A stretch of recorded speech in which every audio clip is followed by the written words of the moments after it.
Hi, Colleen. Welcome to What's Your Next podcast. Hi, Laura. Good morning. It's 9 o'clock here in Michigan. I got my tea. Oh my gosh, it's 9 o'clock in Tampa too. It's early in the morning for me. And it's probably about the same temperature because it's now getting to be spring here in Michigan. It's like upper 60s right now, so it's really nice. Yes, it was nice when I went to work out this morning at 6 o'clock in the morning. It was like around that time, but now it's gonna start warming up. I'm in Florida. I'm in Tampa, so it's 80-ish degree weather. So I'll just tell you, being in Michigan, I'll just tell you, we had snow last week. So this is very common for Michigan. A lot of times we have all four seasons in one day. Not joking. yes. Oh my gosh, no. Colleen, tell us a little bit about yourself. Well, I write under two names. I write under the name Colleen Cambridge, and I also, for many years, wrote under the name Colleen Gleason. And that was what my first books came out under Colleen Gleason. And most of my Gleason books have an element of paranormal to them. So my very first series came out in 2007, 8, and 9. And it was basically what we would call romantasy today. It was way before romantasy. And it's about a female vampire hunter who lives during the time of Jane Austen. Those books are still available. But since that was my first series, when I went on to write other things, they all had an element of paranormal, whether it's vampires, ghosts, post-apocalyptic, a little bit of time travel in there, that kind of thing. So when I started writing historical mystery, my publisher and I decided, since it was very different from the Gleason books, we decided to publish those books under the name Colleen Cambridge. So I chose the name Cambridge because my first series that I was writing under that name is the main character is Agatha Christie's housekeeper. So I wanted the name to sound very British because this was a very British-esque murder mystery series. And I wanted Cambridge to be on the shelf near Christie. Oh, that's brilliant. I mean, it only works in libraries and brick and mortar bookstores, but we know that indie bookstores are having a real resurgence. And thought, let's get those people in there when they're looking at the Agatha Christie books. Maybe they'll see mine. So there we go. Yes, that's brilliant. Any paranormal romantasy, any werewolf vampires are making a comeback. So I know. Maybe they'll stop this backlist titles like, hey. They're out there. They're still available. Anything under Gleason. And here's the other thing. I wrote a series set in like a dystopian world, an adult series, The Walking Dead, with lots of hot sex and really hot guys. And that series was originally published under the name Joss, W-A-R-E. And at the time, J.R. Ward, of course, she still is huge, but she was very big at that time. And so we picked W-A-R-E, so it would be near Ward on the bookshelf. Same idea. Those books have been re-released under Gleason as well. So all of my books are either under Colleen Gleason or Colleen Cambridge. And I like to say that I have a read for every mood. I have written so many genres over the last 20 years. It's been 20 years that pretty much whatever you're in the mood for, light and frothy, sexy, dark, adventure, thriller, I have something for you. Yes, I love this. And I love the fact that you were like, obviously with the publisher, with your self-conscious of like how you're going to sell your books. So even thinking about the name that you're going to choose and the genre and how is it going to be able to introduce new readers to it. I have a background in marketing. So I worked, in the business world until I sold my first book. So I have a master's in business administration. I worked in sales and marketing and management. So I understand the business side and the marketing side of things. So that has served me well as I've moved over into writing full time. Yeah. So let's talk about historical mysteries. What led you to start writing after doing paranormal, romantasy, dystopian, all the other areas, genres? Because historical mysteries are grounded in history, but there's also a murder, but most of the time it's off page. It's not as gory. They're much more tame. They're not as sexy as other genres. What led you to start writing them? Well, I discovered I didn't really think of historical mystery as a genre for years. And if I had, I would have been writing it sooner because historical mystery for me hits all of my sweet spots. I love history. I've written most of my books or many of my books under Gleason are historical set or they have a historical feel. So I've always loved history. I grew up reading mysteries like crazy, everything from Nancy Drew to Trixie Belden to Agatha Christie and so on. And when you combine those two elements, the murder mystery and the historical, that Plus, for me, I'm a big romance reader and writer. I wrote romance for years also as Gleason. That's my trifecta. That's when you have dead bodies, history, and a nice romantic arc, that is my favorite thing in the world. So I feel like it's my sweet spot. I love historical mystery. And the other thing that I love about historical mystery is that added element of the science limitations at that time. So whatever time period I'm writing in, and I have a series set in the 1930s in England, a series set in the 1950s post-war Paris, one set in Civil War Washington, D.C., and a new series set in late Victorian England, like right around the time of Sherlock Holmes.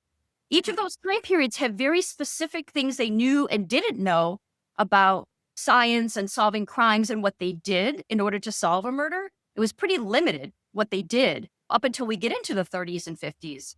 And the other thing is the authorities, the structure of the police and the investigations and the departments in Civil War Washington, they didn't really have a police force, and they didn't have anything like homicide investigators. Those things are all different in all of these different time periods that I'm writing in. So those are added elements that make it fun to figure out how I'm going to write a murder mystery, let the amateur detective solve this without taking fingerprints and doing DNA testing and running things through a computer program, and without cell phones, with limitations on communication, and at the same time make it make sense to the reader, our contemporary reader who's used to CSI and that kind of thing. So that's why I love historical mystery. I cannot see me ever abandoning that genre unless it doesn't sell anymore. So I love it. I love like exploring different eras and thinking about how things are running, but also like how people are living. Because even I think even in a recent history, like I grew up in the 80s and 90s, and it was when I explained to a younger generation specific things we did, they're just shocked. I was like, this was like 40 years ago. This is not a long time. So think about some of the eras. I really love the post-war 1950s France because there's different limitations of what does it look like after being invaded and what it looks like the remnants of the war, and understanding and solving the mystery, solving the murder, and solving like the specifics is very different. It's a very interesting hooks that gets you keep going. And then keep in mind you have Julia Child, that we know she became Julia Child because she went to the Cordon Bleu because she had nothing else to do and learn how to cook in post-war France, and then coming to the United States and teaching us how to cook. That felt very like thing. So I think it's like interesting to look at. I didn't think of American Civil War. Obviously, there's going to be murders that are not related to the war. there are, and the thing is, they didn't really have a structure for investigating something like that. So my series, which is called the Quinn Gates Mystery Series, basically the main character is like Abraham Lincoln is a mentor and friend to him, like an older friend, like family friend. So he asked this guy, his name is Adam Quinn, to see if he can figure out why somebody was murdered at his ball, his inaugural ball, Lincoln's ball, because was somebody trying to kill me, or was it like gone bad or whatever? And they don't have the structure at that time to investigate these things. But one of the reasons that Adam Quinn turns out to be a really good investigator is because he has a past as being a tracker, a hunter and tracker out in the West. And so he knows how to look for signs and evidence and things like that, because that's what he did. So it made sense for him to be a murder investigator, even though nothing like that existed at the time in Washington, D.C. The closest you got were the Pinkertons.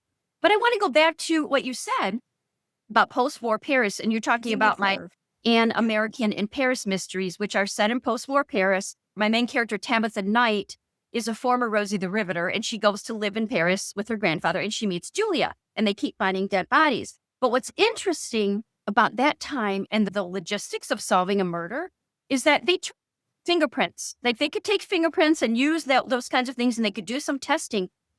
But what they could do and not do with the fingerprints is so different from what we're used to today. Even if they had fingerprints from the scene of a crime, the only way they could look and see if they matched anybody was if they looked literally through books of pictures of fingerprints and had to eyeball it and see, does this fingerprint look like this fingerprint? And those fingerprints in the book that they might refer to are only people who have been arrested. So even though they had some more of what we're used to with our science and the way we solve murder or solve mysteries nowadays or solve crimes nowadays, is they had limitations, but they didn't have the gamut, the computers, and they had to still rely on human expertise to actually look at these things. Julia Child's only a side character. So people are really disappointed that she's not in the book too much, but she's too busy learning how to cook. She's in the kitchen all the time. So I hate to use the word sidekick. What I like to say is she's the anchor of the series, because you know enough about Julia Child to know, oh, this could be an interesting series to read when she's in Paris learning how to cook. Let's see where this is going. But she's not the main character because we already know what happens in her life. Yeah. I want a fictional amateur detective that I can do whatever I want to with. Yeah, so let's talk about Tabitha. And she's a Rosie the Riveter. She worked post-war. She moves back to France. She has a French parent. That's why she was able to have dual citizenship. She lives with her grandfather, and he was part of the resistance in the World War, which brings all this intrigues and all this part. She connects with expats. She is, she's a translator. No, she teaches French. Yeah. Right. Because of her connection, so she meets Julia. So basically, let me back up. Tabitha's mother was French and her father was American, and they met during the First World War, and they moved to Michigan and built a family. And Tabitha's grandmother, her mother's mother, came with them. So she was raised with a French mother and a French grandmother in the house. So she's extremely fluent in French. And after the war, she's at loose ends because she worked in the bomber plant. In fact, she worked at Willow Run Bomber Plant just outside of Detroit. And I grew up about 1.5 miles from Willow Run. And my grandmother, my Aunt Rosie, and my grandfather all worked at the Willow Run Bomber Plant. So that's a real personal element of the story for me.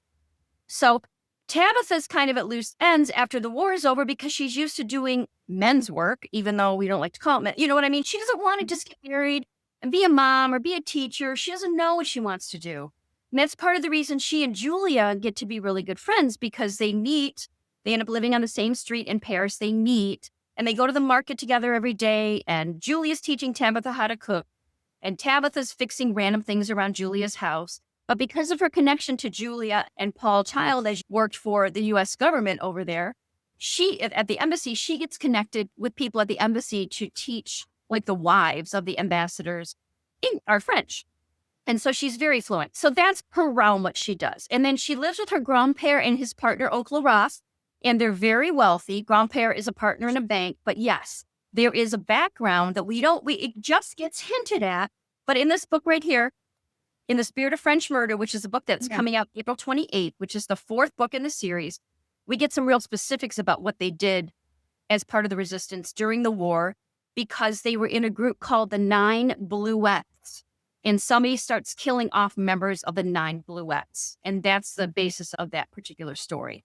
So in that series, I really feel like Paris, post-war Paris, not even just Paris, but post-war Paris is its own character in the series, because she is just reblooming after 5 years after the war. She's just now coming back into her own. The Parisians don't trust the police because during the war, the police collaborated with the Germans and helped to round up the Jews. And so that's a real nice inroad for Tabitha to be able to do her investigations, because people don't want to talk to the cops. They don't want to talk to the inspector. But she's fluent in French. She's young. She's relatively attractive. People talk to her. She's a woman. She's not threatening. And so she finds out stuff that the police don't find out. And that, to me, is super important when writing an amateur detective in a mystery series, is making it legitimate as to how they get information that the cops don't get, making it legitimate for how and why they're involved in these murder investigations, when really it should be left up to the experts. But we got to have the story, and that's what makes it fun. Yes, I really love the progression of Tabitha's, like, coming on her own, being in France after being in America, and actually understanding French culture and French bureaucracy, which is very well known, as well as the post-war era, and reconnecting with her grandpère and understanding, like, what it means. And then having Julia be like, hey, because Tabitha's a terrible cook, like many of us are a terrible cook. And Julia grilled you this elaborate meal. Then you can just cook this. And I'm going to teach you how to do this. And she's so single-minded about the cooking. And Tabitha's, okay, yeah, no, I'm not going to do that. That's exactly it. And in fact, grandparent Uncle Robb, when Tabitha first moves to Paris, and this is before the books start, Yeah. she's been there about 6 months when the books start. They had a housekeeper who would cook their meals, but then the housekeeper had to leave. And so it fell to Tabitha to do the evening meal. Like they have maids that come in during the day, but they're day maids. They go home. So Tabitha was like making chard, spaghetti, the stuff that American families ate. Even though she was raised by a French mother and a French grandmother, not all French women cook. They appreciate good food, but they don't all cook. So when she meets Julia, it really is a gift because Julia starts not only helping her do the actual cooking, but she'll actually sometimes cook a meal so that Tabitha can go and do her investigation. So it's a win-win for everybody. And Uncle Robb and Grandpère are delighted. They love Julia for obvious reasons. We all love Julia because she's so fun, but she's also an amazing cook. Yeah. All right. Let's talk about your Victorian series. Talk to us a little about it. I am very familiar with Sherlock Holmes, so tell us all about what can we expect with this amateur sleuth? The amateur sleuth, her name is Lady Darling. She's the Marchioness of Darling. So she is an empty nester. She is a widow. She's very rich and powerful because she's a Marchioness, but she's a Dowager Marchioness, which means she doesn't have to do this stuff anymore. Her kids are all married off. She just wants to go live in the country and hang out with her pets and her garden and her books and drink whiskey when she wants and nobody will. So the thing about Lady Darling, and her name is actually Irene, which is interesting when you find out that she's very good friends with Sir Arthur Conan Doyle. And maybe the name Irene was an influence on one of the characters, Arthur Conan Doyle. But anyway, so Irene she just wants to be left alone to do her own thing. She's done with society. She grew up on her father's ship. Her father became very wealthy doing trade, and she didn't have a mother. Her mother died when she was young, so she ended up on the ship with her father traveling the world. So she's not your normal person. And the fact that she married a marquess 50 years ago, or not 50, probably 35 years ago, was really shocking to society. But it's many years later. It's not a problem. She just wants to be left alone to enjoy her kind of what we would call retirement. But one of her good friends asks her to please introduce her daughter into society and get her married off because she's too ill to do it. And she'd done such a great job marrying off her 4 children. So she agrees to do this. And hilariously, this young woman who's coming out into society, she's like, not even really titled. She has her father's some baron, so she doesn't really have any title. Thinks she's going to marry a duke. Now, we know from romance novels that happens all the time, right? But Lady Darling, she's a little more, yeah, honey, no. Like, you don't have a chance with the duke. Let me find. Anyway, so that's the subplot going through the book. But when they go to a dinner party, they find the host is murdered. And Irene is in the room, and everybody's like fluttering around, and they're trampling over things. And she's read Sherlock Holmes. She knows, I can't remember the name of the man who was the inspiration for Holmes. It's Joseph somebody. She knows about him. So she has this idea of, maybe we want to look at what's going on here instead of trampling around and shrieking about this dead person. So she takes over the investigation and ends up, the name of the book is Lady Darling Inquires After a Killer. And it's the first book in the Lady Darling Mysteries. And it is already out. It is written under the name Colleen Gleason, not Colleen Cambridge. And the second book will be out late summer or early fall. Lady Darling Vexes a Villain. So that's up for pre-order right now. So Lady Darling is basically this Dowager Marchioness who just wants to be left alone, but she's also the smartest person in the room, and nobody's going to say her nay because she's a Marchioness. So she gets away with a lot of shit. Yes. You have me a widow, you have me a dowager, like you have me at Marriage March and the aspirations of a duke. I've read enough historical romance to understand this Marriage March situation. And then having a murder makes it much more interesting. Like I said, my sweet spot, history, dead bodies, and romance. And then also she's going to have her own romantic element because she's a widow and she loved her husband. She and her husband had a love match. So we're going with that. And think of Lady Bridgerton if she was solving mysteries. That's where, actually the idea was Lady Danbury in my head first because her personality is more like Lady Danbury. But Lady Danbury doesn't have kids, whereas Lady Bridgerton does. So that's the pitch for this series. And it is a blast to write because I'm channeling myself because I'm an empty nester. I'm not a widow, but I'm happily married. I got that part. And I'm not a Marchioness. But the other series that I do want to mention really quickly is the series that's set in 1930s England. I write it also as Colleen Cambridge. But if you go to my website, all my books are on there. So even if it's under 2 different names, you'll find them. But the other series is my Phyllida Bright Mystery Series. And in that series, Phyllida is the housekeeper, fictional housekeeper for Agatha Christie. So it's very quintessentially British murder mystery, like your golden age of murder mysteries in England. Very British. Agatha I don't want to use the word sidekick because actually Agatha doesn't want to be involved in the murder investigations. She's rather like me. She would rather design the murders, figure out the clues, make up the suspects and motives on her own. She doesn't want to be bothered with finding out who killed the person in her library. So it falls to Phyllida. Now, Phyllida and Agatha are about the same age and they're friends.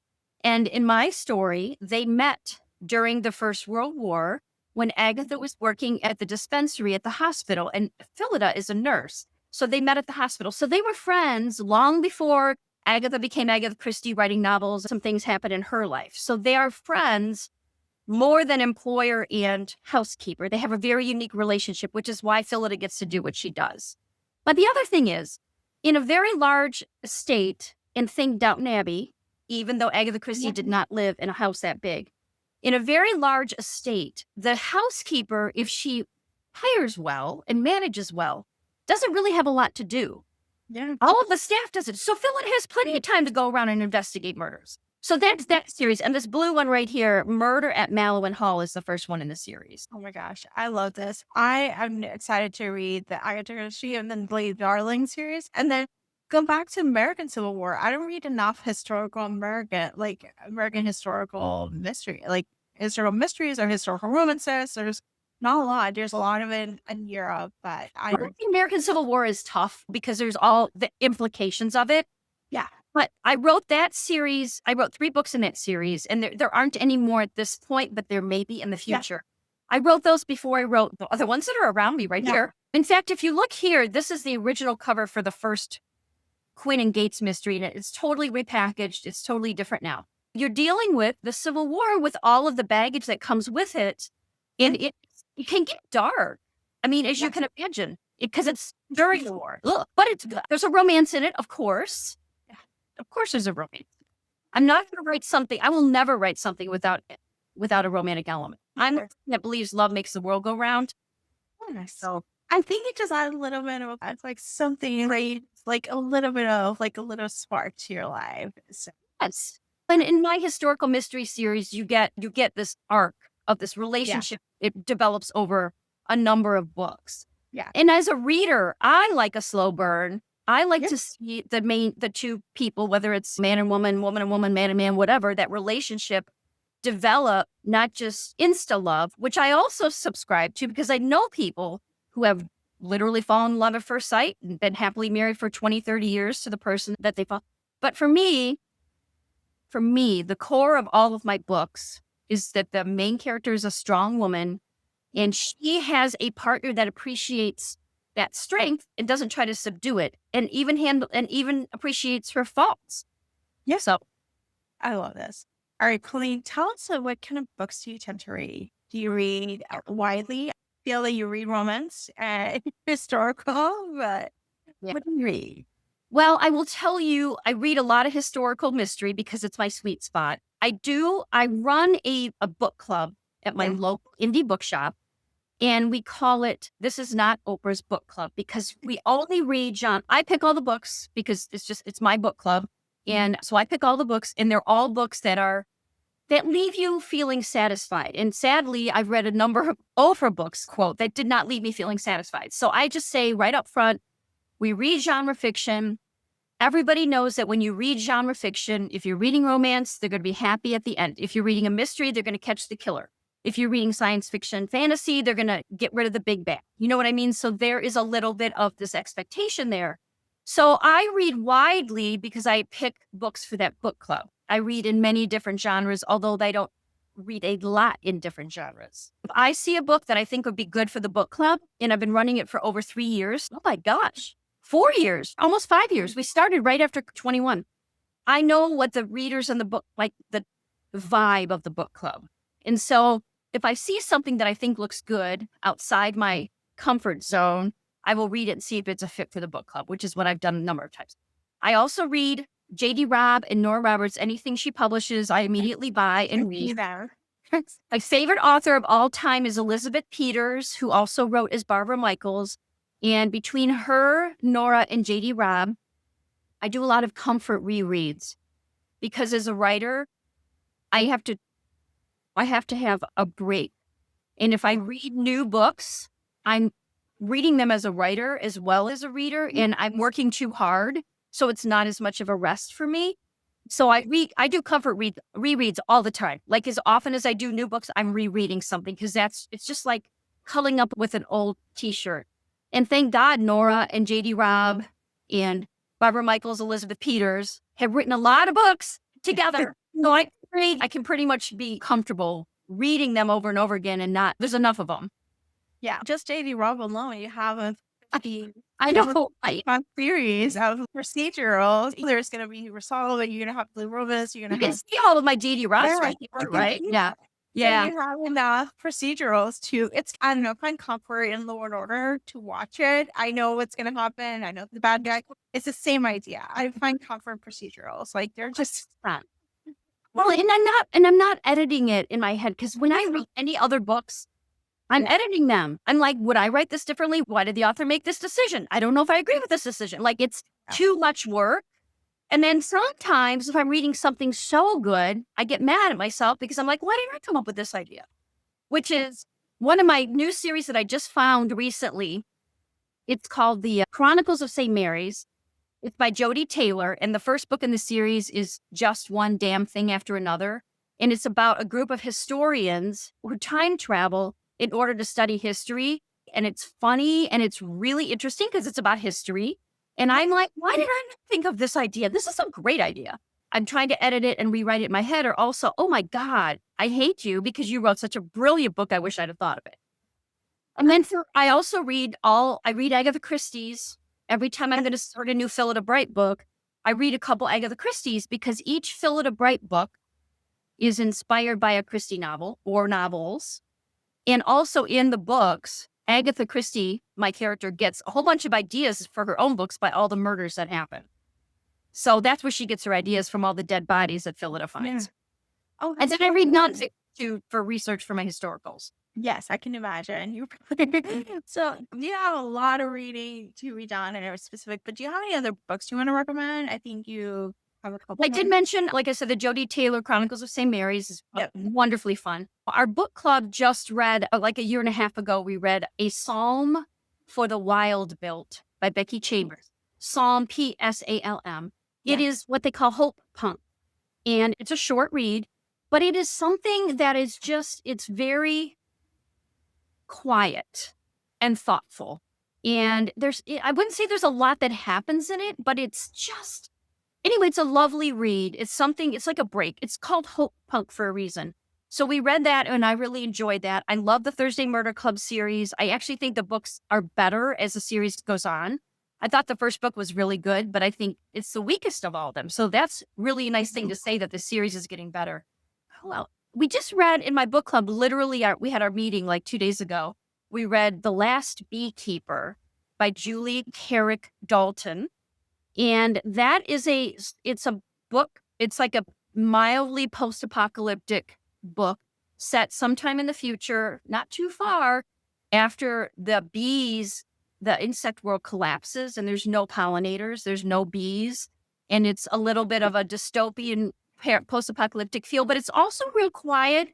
And it's also very much an ode to nature. So we read it for this month because it was Earth Day. Yes.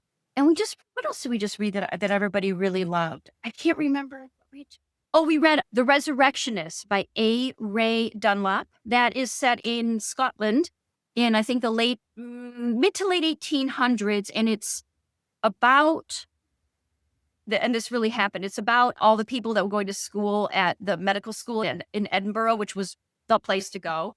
And of course, if you're in medical school, you have to be able to examine a cadaver. And so they had to get cadavers. And so there was this whole business of stealing bodies, body snatching. Somebody would die and get buried. And then people would go dig up the bodies within a day because they needed them at the medical hospital. And they would sell the bodies. Like the medical hospital, like pretended they didn't know what was happening. But the interesting thing is they were body snatchers, not grave robbers. They would take the body, but leave all the valuables in the grave, like the jewelry and stuff. They didn't want that. They wanted the body. So that's the book is called The Resurrectionist. And that was really interesting and a fun book as well. Oh my gosh, I love these recommendations because I have not heard about them. And I'm like, oh, these are perfect because I know I'm going to have a satisfying ending. I'm not going to feel angry and outside because I'm like, no, I need a satisfying ending. I'm like big on that. I hate when they kill a character in the last chapter and there's no grieving process. I hate when you give me like, pick your own adventure ending. I'm like, no, tell me what to do. Well, and then I've read some books where it just ends. Like there's no resolution to anything. It's just like the author decided to stop writing. And it's just, that doesn't work for me as a genre reader and a genre writer. There's so much crap in the world. I need something resolved. I just need something resolved. So for my An American in Paris mysteries, every time I have a new book out, I create a signature cocktail to go with the book. Yes, we got to talk about the cocktails. Mm-hmm. So I've done one for every book. So this is the first book. This one's first one, second one, third one, fourth one. So any of the readers who are interested can always contact me and I can email them the little recipe card because we always pass them out. I pass them out at all my events. And if you come to my book release parties, which I do once a year, I always give out little custom wine charms, but only at the book release party. All right, Colleen, tell us where you can find you online. ColleenCambridge.com or ColleenGleason.com. They both go to the same place. I am on Facebook as Colleen Gleason, and I'm also there as Colleen Cambridge. I am on Instagram as Colleen Gleason, and I established that before I became Colleen Cambridge, but that's my account. So those are the places to find me, website, Instagram, or Facebook. I don't do TikTok because it's too much work. I got to write my book. I don't have time to make reels. You're writing multiple books a year. 3 books a year, yeah, which I love and I can do. And I've been writing full-time for 20 years. Yes. So I know my process. I know how to do it. I love it. And they're all so different that it's very nice to go from one world to the other. I love this. Well, Colleen, thank you for being on the show. Thank you for having me, Laura. It was really appreciated hearing from you. And continue with what you're doing because super fun, a really fun idea for a podcast. So I love it. Awesome. Thanks for listening to the What to Read Next. For more book lists, cozy reads, and library tips, visit the whattoreadnextblog.com. Your next great read might be waiting there.